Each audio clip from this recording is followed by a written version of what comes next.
তোমাদের সকলকে আরো একবার এমপি ইজি টু লার্নের পক্ষ থেকে স্বাগত। আজকের সেশনে কি রয়েছে, মাধ্যমিকের অত্যন্ত গুরুত্বপূর্ণ কিছু প্রশ্ন, অর্থাৎ হিস্ট্রির যে প্রশ্নগুলো সব থেকে বেশি এবারের জন্য গুরুত্বপূর্ণ এবং বারবার যে প্রশ্নগুলো রিপিট হয়, অর্থাৎ এই অধ্যায়ের অত্যন্ত গুরুত্বপূর্ণ কিছু প্রশ্ন আজকের এই ভিডিওতে রয়েছে। অবশ্যই চলো আজকের সেশন আমরা একদম প্রথম প্রশ্ন কি, মুদ্রণ শিল্পের জনক কাকে কেন বলা হয়? আমরা সকলেই জানি মুদ্রণ শিল্পের জনক বলা হয় জার্মানির জোহানেস গুটেনবার্গ। এখন কেন বলা হয়? দেখো, তিনটি প্রধান কারণ রয়েছে। প্রথম কারণ কি, গুটেনবার্গ আনুমানিক 1440 খ্রিস্টাব্দে আধুনিক মুদ্রণ যন্ত্রের আবিষ্কারের মাধ্যমে ছাপাখানার জগতে এক বিস্ময়কর অবদান রাখেন। তাহলে জোহানেস গুটেনবার্গ 1440 খ্রিস্টাব্দে আধুনিক মুদ্রণ যন্ত্র আবিষ্কার করেন, প্রথম কারণ। দ্বিতীয়, তিনি মুভেবল টাইপ ব্যবহার করেন। 3 নম্বর কি, তার ছাপাখানা থেকে 1455 খ্রিস্টাব্দে বাইবেল মুদ্রিত হয়। তিনি 1440 খ্রিস্টাব্দে আধুনিক মুদ্রণ যন্ত্র আবিষ্কার করেন, তিনি মুভেবল টাইপ ব্যবহার করেন, আর 1455 খ্রিস্টাব্দে তার ছাপাখানা থেকে বাইবেল মুদ্রিত হয়। এই সকল কারণে গুটেনবার্গকে ছাপাখানার জনক বলে অভিহিত করা হয়। আশা করছি এই প্রশ্নটা একদম জল। এরপর আমরা নেক্সট প্রশ্ন দেখব। এরপর নেক্সট প্রশ্ন কি রয়েছে, কে কবে বাংলায় প্রথম ছাপাখানা প্রতিষ্ঠা করেন? আমরা জানি যে ইউরোপে ছাপাখানা আবিষ্কারের পর প্রায় 100 বর্ষ পরে পর্তুগিজরা গোয়ায় ছাপাখানা স্থাপন করে 1556 খ্রিস্টাব্দে। গোয়াতে 1556তে। ক্লিয়ার হলো। বাংলায় ছাপাখানা প্রতিষ্ঠা করেন কে? James Augustus Hicky. কত খ্রিস্টাব্দে? 1777 খ্রিস্টাব্দে। বাংলায় জেমস অগাস্টাস হিকি 1777 খ্রিস্টাব্দে। ক্লিয়ার। গোয়ায় কবে? 1556তে। এতটুকু স্কিপ করবে না, প্রত্যেকটি প্রশ্ন একদম ধৈর্য সহকারে নোট করো, আয়ত্ত করো এবং তোমরা কমেন্ট সেকশনে জানাবে তোমাদের ভিডিওগুলো কেমন লাগছে। এবং যে সমস্ত ছাত্রছাত্রীরা আমাদের চ্যানেলে নতুন, তারা অবশ্যই চ্যানেলটিকে সাবস্ক্রাইব করে পাশে থাকা বেল আইকন প্রেস করে দিও, কারণ মাধ্যমিক কাছে যত আসবে আমাদের চ্যানেল তোমার জন্য উপযোগী তত হবে। এরপর নেক্সট প্রশ্ন কি রয়েছে, বাংলার মুদ্রণের ক্ষেত্রে শ্রীরামপুর মিশনারিদের অবদান লেখো। বাংলার মুদ্রণের ক্ষেত্রে শ্রীরামপুর মিশনারিদের অবদান লেখো। বাংলার মুদ্রণের ক্ষেত্রে শ্রীরামপুর মিশনারিরা বিশিষ্ট অবদান রাখেন। প্রথম কি, তারা বিভিন্ন বইয়ের বাংলায় অনুবাদ করে এবং তারা বিভিন্ন সংবাদপত্র প্রকাশ করে। এই গ্রন্থগুলো বাংলায় অনুবাদ করে এবং সংবাদপত্র প্রকাশ করে বাঙালি জাতির মনে জাতীয় চেতনা ও জাতীয়তাবোধ জাগিয়ে তুলতে সাহায্য করে। বিভিন্ন গ্রন্থের মধ্যে কি কি ছিল? বাইবেলের 26টি ভাষায় অনুবাদ। বাইবেলের 26টি ভাষায় অনুবাদ করেন শ্রীরামপুর মিশনারিরা। এছাড়া ভূগোল, পদার্থবিদ্যা, জ্যোতিষবিদ্যা, রসায়ন, শারীরবিদ্যার বিভিন্ন বই, এছাড়া রামায়ণ, মহাভারত, হিতোপদেশ, 32 সিংহাসন প্রভৃতি সংস্কৃত গ্রন্থের বাংলা অনুবাদ প্রকাশ করা হয়। এছাড়া বাংলা মাসিক পত্রিকা দিগদর্শন, বাংলা সাপ্তাহিক সমাচার দর্পণ এবং ইংরেজি সাপ্তাহিক ফ্রেন্ড অফ ইন্ডিয়া প্রকাশিত হয়। এই সকল প্রকাশনার মাধ্যমে মিশনারিরা শুধু বাংলার মানুষের মানসিক উন্নয়নেই নয়, জাতীয় চেতনা ও জাতীয়তাবোধ জাগিয়ে তুলতে সাহায্য করে। ক্লিয়ার? এরপর নেক্সট প্রশ্ন, বাংলার প্রথম সংবাদপত্র কোনটি এবং এর প্রকাশক কে ছিলেন? বাংলার প্রথম সংবাদপত্র কোনটি? বেঙ্গল গেজেট। এটা কি ছিল? সাপ্তাহিক পত্রিকা এবং ইংরেজি মাধ্যমে। এর প্রকাশক কে ছিলেন? James Augustus Hicky. কবে প্রকাশিত হয়েছিল? 1 জানুয়ারি 1780 খ্রিস্টাব্দে। ক্লিয়ার। এরপর নেক্সট প্রশ্ন কি রয়েছে? বাংলার ছাপাখানার ইতিহাসে জেমস আগাস্টাস হিকির অবদান কি ছিল? দেখো, বাংলার ছাপাখানার ইতিহাসে জেমস আগাস্টাস হিকি একজন উদ্যোগী ও অগ্রণী ব্যক্তিত্ব ছিলেন। জেমস আগাস্টাস হিকির উদ্যোগেই কলকাতায় প্রথম ছাপাখানা প্রতিষ্ঠিত হয় 1777 খ্রিস্টাব্দে। আমরা জানি যে প্রথম কলকাতায় ছাপাখানা প্রতিষ্ঠা করেন কে? James Augustus Hicky. কত খ্রিস্টাব্দে? 1777 খ্রিস্টাব্দে। এছাড়া হিকি ছিলেন বাংলাদেশ তথা ভারতের প্রথম সংবাদপত্র প্রকাশক। তাহলে বাংলাদেশ তথা ভারতের প্রথম সংবাদপত্র প্রকাশক কে ছিলেন? James Augustus Hicky. তিনি সাপ্তাহিক ইংরেজি পত্রিকা বেঙ্গল গেজেট প্রকাশ করতেন। পেশাদার সাংবাদিক না হলেও তিনি বাংলা তথা ভারতের সাংবাদিকতার পথপ্রদর্শক ছিলেন। তিনি সাংবাদিকতার পথপ্রদর্শক ছিলেন। কে? James Augustus Hicky. বাংলা তথা ভারতের প্রথম সাংবাদিক কে ছিলেন? James Augustus Hicky. দেখো, এই প্রশ্নটা একটু দুরকম ভাবে আসতে পারে।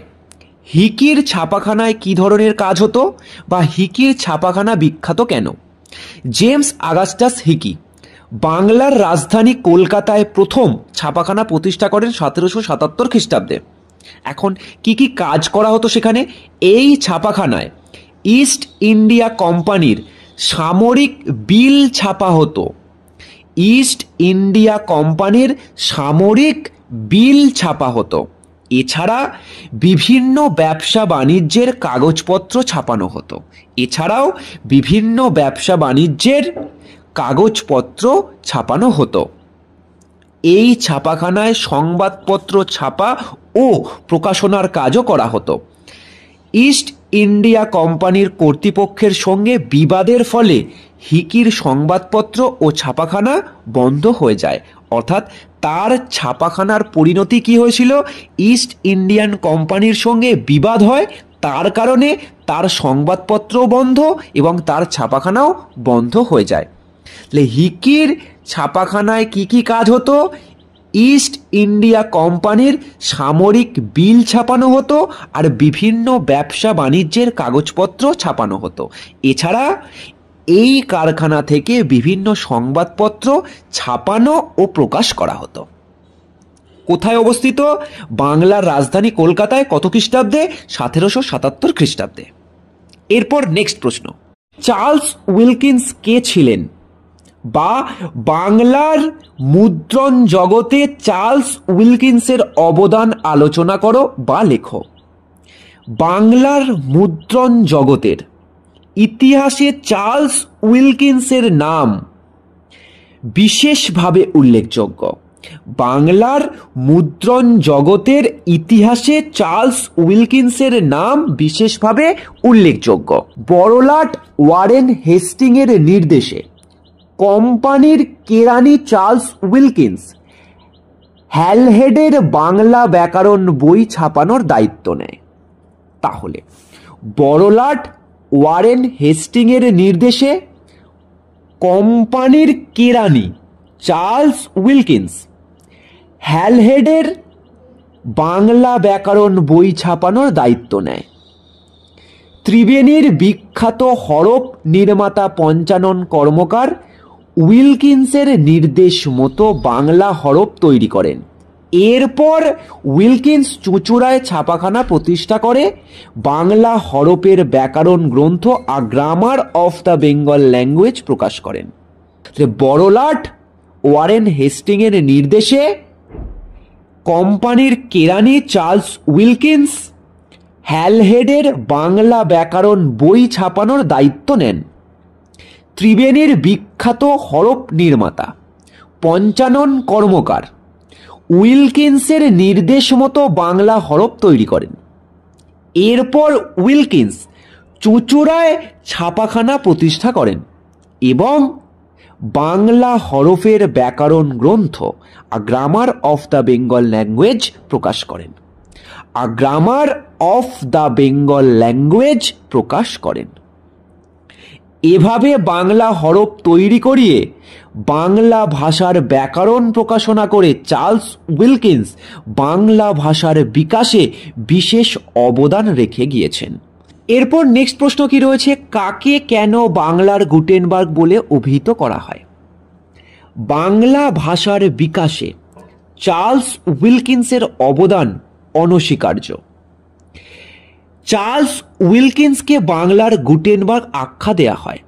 চার্লস উইলকিন্সকে বাংলার গুটেনবার্গ আখ্যা দেওয়া হয় কারণ জার্মানিতে প্রথম সঞ্চালনযোগ্য মুদ্রাক্ষর প্রবর্তন করে আলোড়ন ফেলে দেন গুটেনবার্গ, ঠিক তেমনি ভারতে প্রথম সঞ্চালনযোগ্য বাংলা মুদ্রাক্ষর সৃষ্টি করেন চার্লস উইলকিন্স, তাই তাকে বাংলার গুটেনবার্গ বলা হয়। দেখো, জার্মানিতে প্রথম সঞ্চালনযোগ্য মুদ্রাক্ষর প্রবর্তন করেছিলেন কে? গুটেনবার্গ। আর বাংলাতে কে করেছিলেন? চার্লস উইলকিন্স, তাই তাকে বাংলার গুটেনবার্গ বলা হয়। ক্লিয়ার? এরপর নেক্সট প্রশ্ন কি রয়েছে, পঞ্চানন কর্মকার কে ছিলেন? বাংলা হরফে ও বাংলা ভাষায় মুদ্রণের ক্ষেত্রে পঞ্চানন কর্মকারের মৌলিক অবদান রয়েছে। বাংলা হরফে ও বাংলা ভাষায় মুদ্রণের ক্ষেত্রে পঞ্চানন কর্মকারের মৌলিক অবদান রয়েছে। বাংলা হরফ তৈরি, ত্রিবেণীর পঞ্চানন কর্মকার ধাতুর উপর নকশা খোদাই, তাদের পূর্বপুরুষের যে জীবিকা তার অভিজ্ঞতাকে কাজে লাগিয়ে ছেনে দিয়ে এই ধাতুর উপর কাটা বাংলা হরফ তৈরি করেন। মানে ধাতুর উপর ছেনে হাতুড়ি দিয়ে খোদাই করে বাংলা হরফ তৈরি করেন। তাদের পূর্বপুরুষের এই জীবিকার যে কাজের অভিজ্ঞতাকে কাজে লাগিয়ে, মানে তাদের পূর্বপুরুষরা এই পাথরের ওপর বিভিন্ন জিনিস খোদাই করে করে তাদের জীবিকা চালাতো, ঠিক সেই কাজের অভিজ্ঞতাকে কাজে লাগিয়ে পঞ্চানন কর্মকার বাংলা হরফ তৈরি করেন ধাতুর উপরে। এই কাজের তত্ত্বাবধান করেন চার্লস উইলকিন্স। এই হরফেই হ্যালহেডের বাংলা ব্যাকরণ মুদ্রিত হয়। এরপর পঞ্চানন কর্মকার শ্রীরামপুর মিশনের ছাপাখানায় যোগ দেন। এইভাবে পঞ্চানন কর্মকার পেশাগত কাজের সূত্রে বাংলা মুদ্রণ জগতে এক বিপ্লবের সূত্রপাত করেছিলেন। বাংলা লাইন ও টাইপ প্রবর্তনের গুরুত্ব কি? 1777 খ্রিস্টাব্দে কলকাতায় প্রথম মুদ্রণ যন্ত্র বা ছাপাখানার প্রতিষ্ঠা করেন জেমস আগাস্টাস হিকি। লাইন ও টাইপ বাংলা হরফ। বাংলায় ছাপাখানা প্রতিষ্ঠার পর বাংলা অক্ষরের ক্রমোন্নতি ঘটে, মানে আস্তে আস্তে আস্তে আস্তে উন্নতি ঘটে। বাংলার অক্ষরের আস্তে আস্তে কি হয়? উন্নতি ঘটে। পঞ্চানন কর্মকারের বাংলা হরফের পর, পঞ্চানন কর্মকারের বাংলা হরফের পর সুরেশচন্দ্র মজুমদার লাইন ও টাইপ নামে আরও উন্নত বাংলা হরফ তৈরি করেন। পঞ্চানন কর্মকারের পর কে আরও উন্নত বাংলা হরফ মানে অক্ষরগুলোকে তৈরি করেছিল? সুরেশচন্দ্র মজুমদার লাইন ও টাইপ নামে আরও উন্নত বাংলা হরফ তৈরি করেন। বাংলা ভাষার লাইন ও টাইপের আবির্ভাব বাংলা ভাষা, সাহিত্য এবং সর্বোপরি বাঙালি জনমানসে এক যুগান্তরকারী প্রভাব বিস্তার করেছিল। মানে মানুষের মনে এই হরফটা একটা প্রভাব বিস্তার করেছিল। ক্লিয়ার? এরপর আমরা নেক্সট পার্টে আরও কিছু গুরুত্বপূর্ণ এই অধ্যায়ের 2 নম্বরের প্রশ্ন নিয়ে আলোচনা করব। অবশ্যই তোমরা এই প্রশ্নগুলোকে একটু খাতায় নোট করে নেবে। যে সমস্ত ছাত্রছাত্রীরা আমাদের চ্যানেলে নতুন তারা অবশ্যই চ্যানেলটিকে সাবস্ক্রাইব করে পাশে থাকা বেল আইকন প্রেস করে দিও। এছাড়া অবশ্যই 90 থেকে 80% কমন কি করে স্টুডেন্টরা পেলো আমাদের সাজেশন থেকে, সেই সমস্ত কিছু তোমরা চেক আউট করো, তারপর আমাদের সঙ্গে যুক্ত হও। তো চলো, আবার তোমাদের সঙ্গে নেক্সট ভিডিওতে দেখা হচ্ছে।